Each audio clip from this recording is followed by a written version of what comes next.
नमस्कार CSK news में आप सभी दोस्तों का एक बार फिर से बहुत बहुत स्वागत है। दोस्तों आज दिन भर की जो फटाफट ब्रेकिंग न्यूज़ निकल के आ रही है करके जानेंगे। दरअसल दोस्तों बड़ी खबर, संयुक्त राष्ट्र यूएन में भारत का बजा फिर से डंका, 3 महत्वपूर्ण समितियों की मिलेगी कमान। जी हाँ, प्रधानमंत्री मोदी की कूटनीति का है ये असर।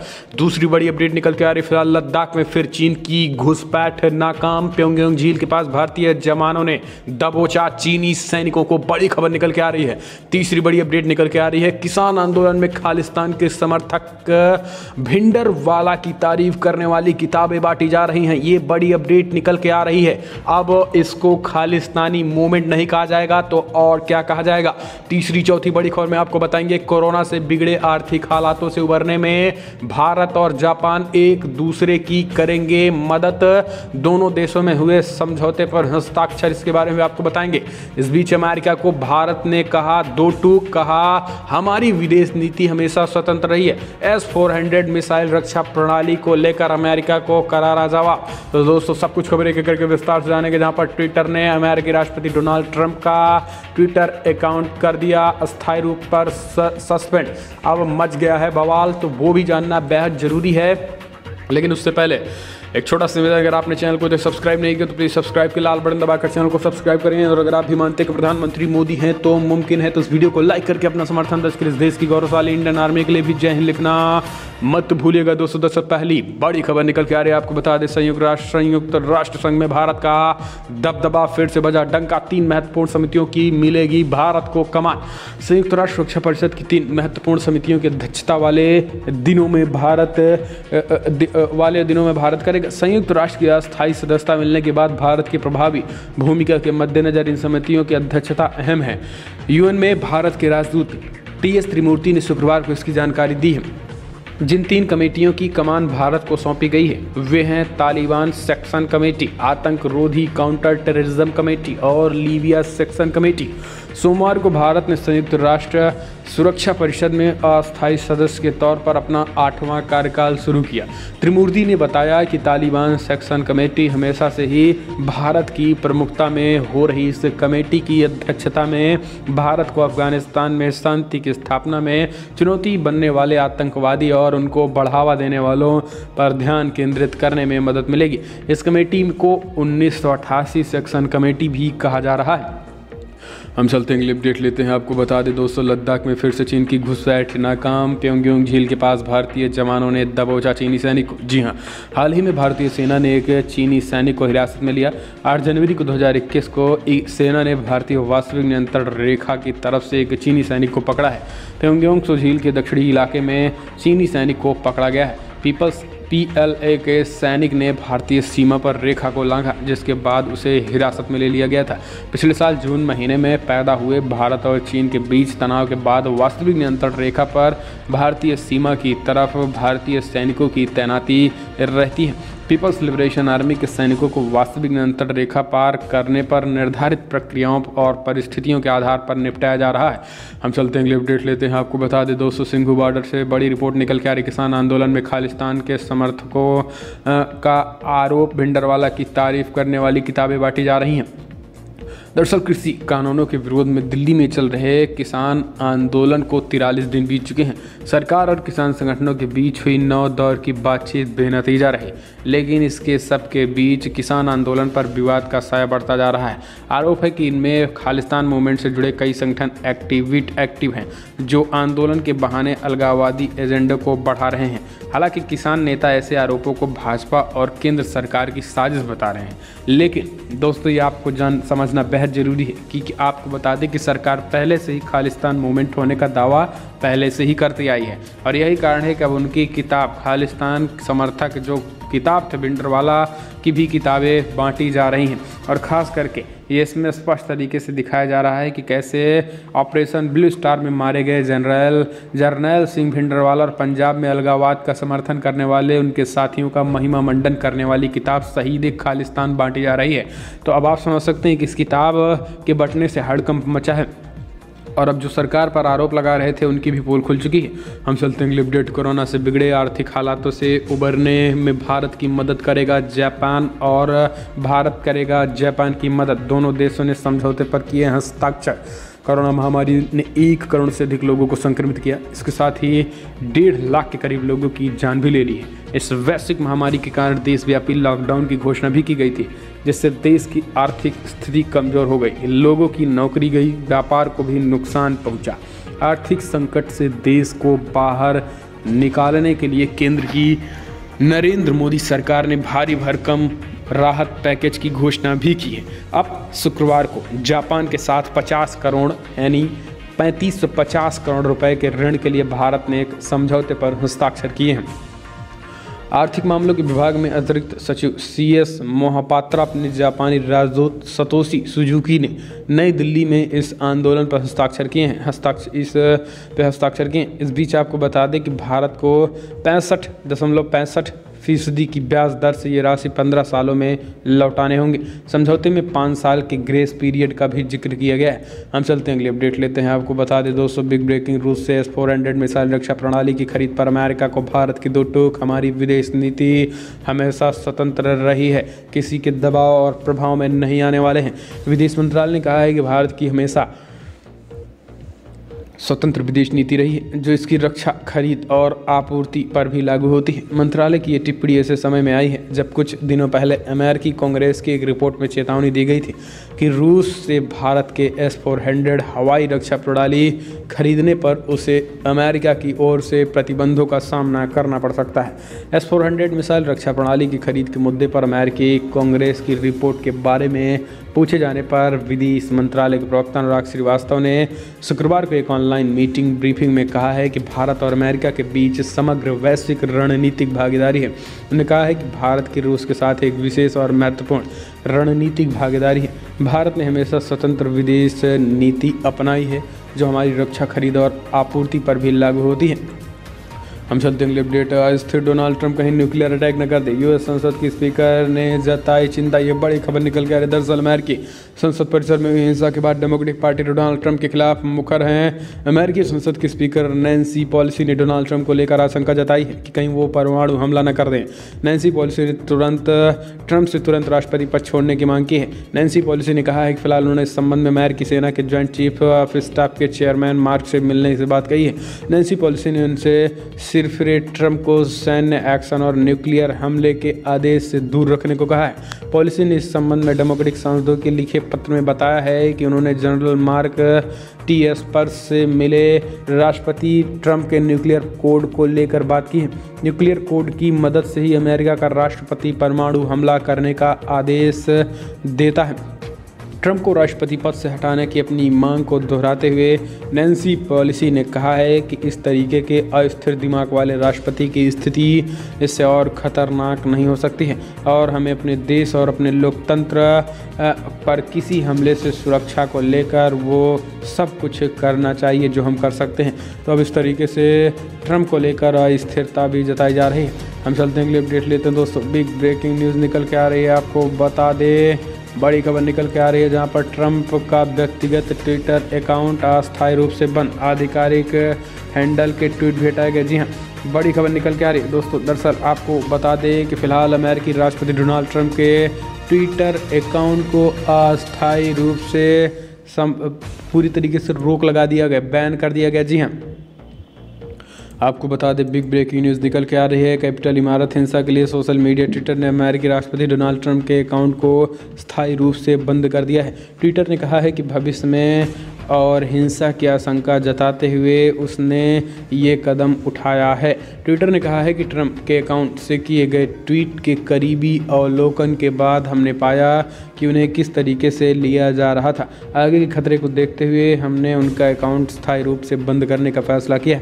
निजी अकाउंट बंद होने के कुछ देर बाद ही ट्रंप ने अमेरिकी राष्ट्रपति के आधिकारिक अकाउंट पोटस से ट्वीट किया, लेकिन इसे कुछ ही मिनटों में हटा दिया गया है। इसके अलावा ट्विटर ने टीम ट्रंप के नाम के अकाउंट को भी बंद कर दिया है। तो दोस्तों, ये अमेरिका से बड़ी खबर निकल के आ रही है।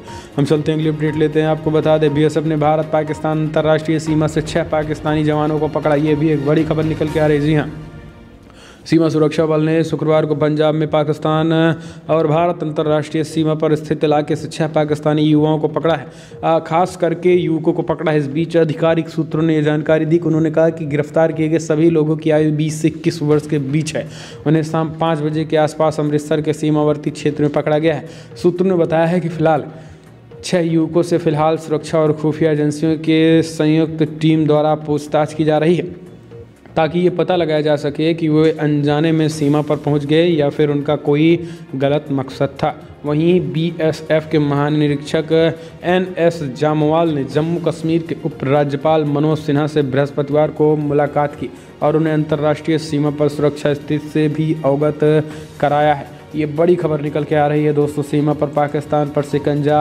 हम चलते हैं, अपडेट लेते हैं। आपको बता दें, बिग ब्रेकिंग न्यूज़ निकल के आ रही। राजस्थान भाजपा में गुटबाजी वसुंधरा समर्थकों ने बनाया अगला अलग संगठन। भाजपा नेता बोले, आला कमान को है सब पता। राजस्थान में अब कांग्रेस के बाद भाजपा में भीगिस्तान और गुटबाजी की सियासत सामने आने लगी है। पूर्व मुख्यमंत्री वसुंधरा राजे को दरकिनार किए जाने से नाराज और उनके समर्थकों ने अब राजस्थान में भाजपा से अलग अपना नया राजनीतिक मंच बना लिया है, जिसका नाम दिया गया है वसुंधरा राजे समर्थक राजस्थान मंच। इसके अलावा टीम वसुंधरा के नाम से भी सोशल मीडिया में इसी मंच का अलग संगठन बनाया गया है। राजस्थान में वसुंधरा समर्थक ने हर जिले में अपना जिला अध्यक्ष बनाना शुरू कर दिया है। इसके अलावा युवा संगठन और महिला संगठन भी तैयार किए जा रहे हैं। भाजपा में ये पहली बार हो रहा है कि पार्टी के संगठन से अलग होकर किसी नेता के समर्थक में अलग संगठन तैयार किया जा रहा है।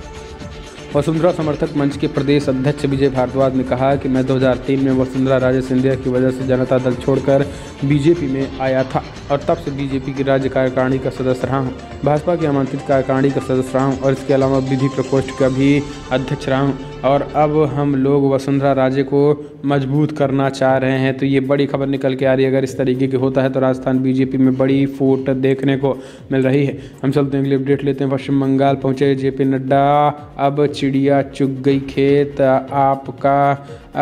आपका जाना तय है ममता जी। जी हाँ, भारतीय जनता पार्टी के राष्ट्रीय अध्यक्ष JP नड्डा अपने दूसरे दौरे के लिए पश्चिम बंगाल पहुंच चुके हैं। पहले उन्होंने वर्धमान में राधा गोविंद मंदिर में पूजा की। इसके बाद वो जनसभा को संबोधित किया। स्वामी विवेकानंद को नमन करने के बाद उन्होंने कहा है कि जनसैलाब देखकर स्पष्ट है कि ममता का जाना तय है। आपको बता दें कि JP नड्डा 1 दिवसीय दौरे पर पश्चिम बंगाल में है। यहाँ एक मुट्ठी चावल अभियान की शुरुआत करेंगे। नड्डा इस अभियान के तहत भारतीय जनता पार्टी बंगाल में करीब 73 लाख किसानों से डोर टू डोर मुलाकात भी करेंगे। इस अभियान के तहत JP नड्डा किसानों के एक मुट्ठी चावल लेंगे और ये कार्यक्रम 24 जनवरी तक चलेगा। ये बड़ी खबर। हम चलते हैं, अपडेट। नेताजी सुभाष चंद्र बोस की 125वीं जयंती मनाने के लिए उच्च स्तरीय कमेटी का गठन। PM मोदी होंगे अध्यक्ष। जी हाँ, प्रधानमंत्री नरेंद्र मोदी की अध्यक्षता में एक उच्च स्तरीय कमेटी का गठन किया गया है। नेताजी सुभाष चंद्र बोस की 125वीं जयंती मनाने के लिए इस कमेटी का गठन किया गया है। एक उच्च स्तरीय समिति 23 जनवरी 2021 में शुरू होने वाली है। इस बीच साल की लंबी स्मृति के लिए तैयार की गई है। गतिविधियों का फैसला करेगी। संस्कृति मंत्रालय ने इस बात की जानकारी दी है। हम चलते हैं, अपडेट। फिलहाल DRDO को पानी की जरूरत। वन और सिंचाई विभाग के बीच लटकी कई योजनाएं। झारखंड के देवघर में सिंचाई के साथ DRDO को पानी उपलब्ध कराने के लिए चित्रकूट जलाशय योजना स्वीकृत की गई है।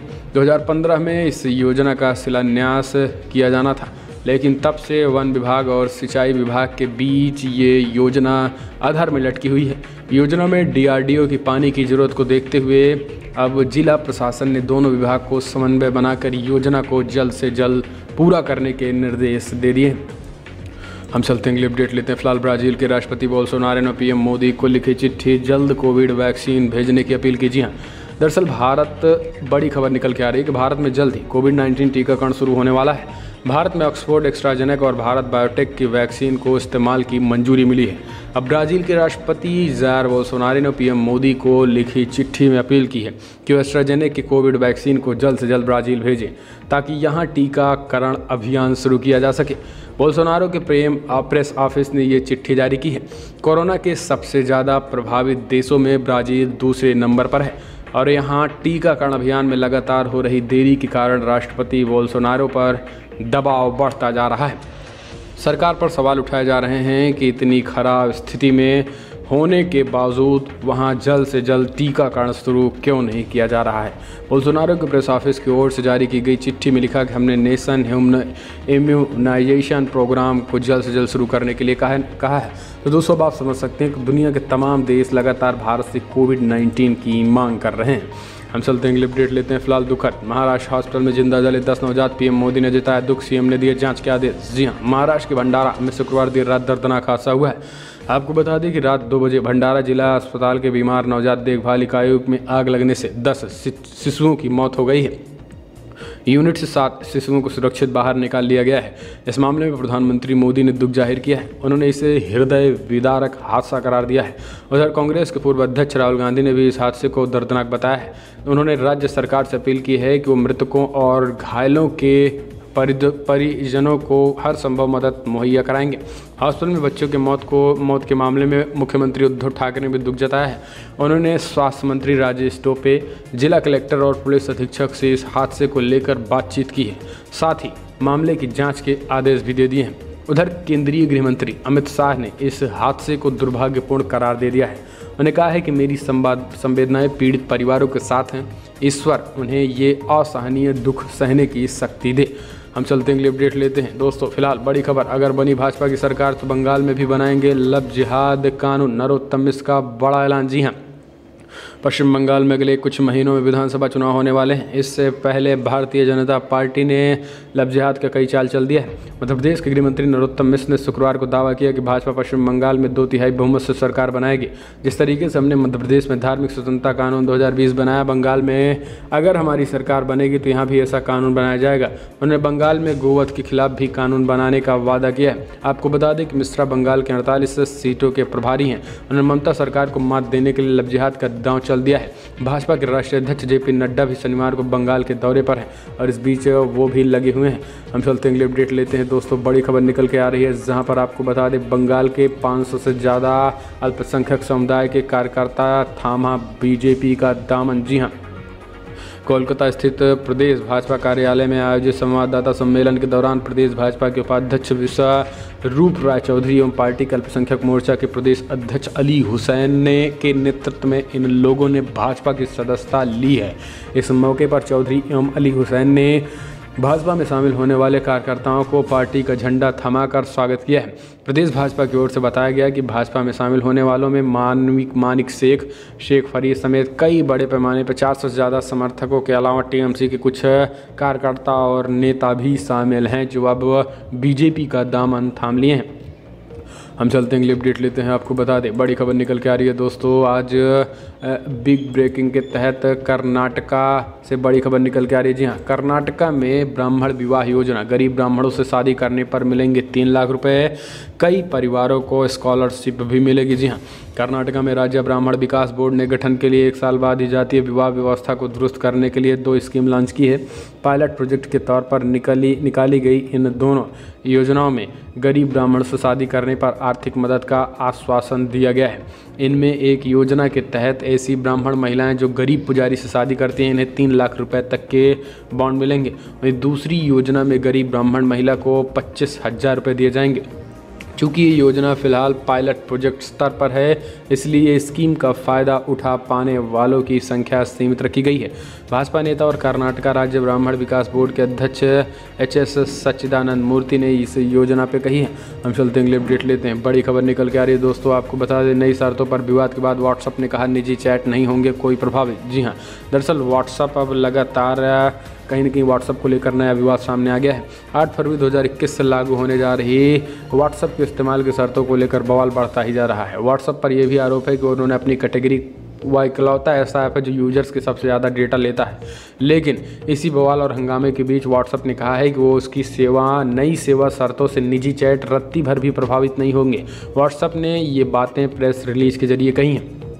आपको बता दें कि इसके बावजूद अब एक नया ऐप आ चुका है जो व्हाट्सएप को टक्कर दे रहा है। इस बीच बड़ी खबर निकल के आ रही है, इस ऐप का नाम सिग्नल है और ये सिग्नल के पीछे लोग भाग भी रहे हैं। आपको बता दें कि 35% से ज़्यादा सिग्नल ऐप डाउनलोड कर चुके हैं। इससे नुकसान सिर्फ और सिर्फ व्हाट्सएप को ही हो रहा है। तो दोस्तों फिलहाल बड़ी खबरें इतने लगेंगे। अगर आपको वीडियो पसंद आए तो लाइक कर शेयर करें, कमेंट के माध्यम से आप अपनी राय देना ना भूलें। इस वीडियो में इतना ही। जय हिंद, वंदे मातरम।